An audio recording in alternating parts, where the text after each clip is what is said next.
let's do some more examples of factoring quadratic trinomials, which are in this form x squared plus bx plus c.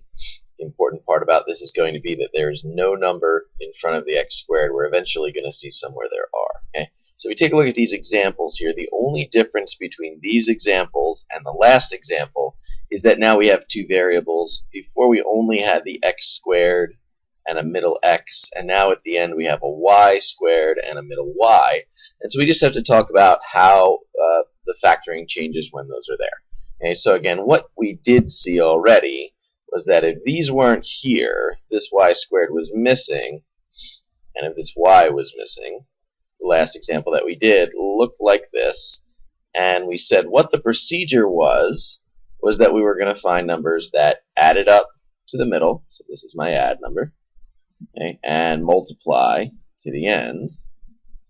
And so again, we have to take a look at factors of 55, and really the only factors of 55 are 1 and 55, and then 5 and 11, okay, and I need a negative 55, so I have to figure out where to put a negative sign so that I can get a 6. All right, well, if I add or subtract 55 and 1, I'm not going to get a 6, but if I subtract 11, I will get a 6. So it looks like if I put a negative sign right here, negative 5 plus 11 does give me the 6. So I'm going to say, if it was this type of problem, that I would call this x minus 5, and I'm also going to call it x plus 11. And these would be the factors like we did in the last example. Right? The only thing that we're adding in now is we have this extra y squared here, and we have the extra y in the middle.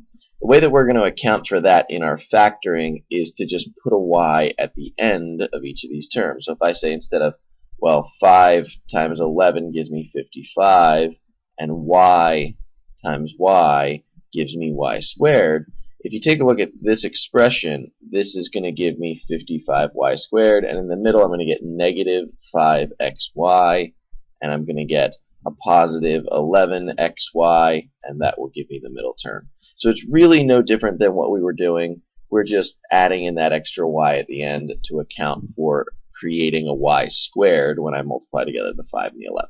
Okay, so here's a second example of that. Again, I'm going to say, here's my add number, and I need to multiply in this case to negative 27, and we need to think of a list of numbers. So for 27, I would say 1 and 27, and I would say 9 and 3. That gives me the 27.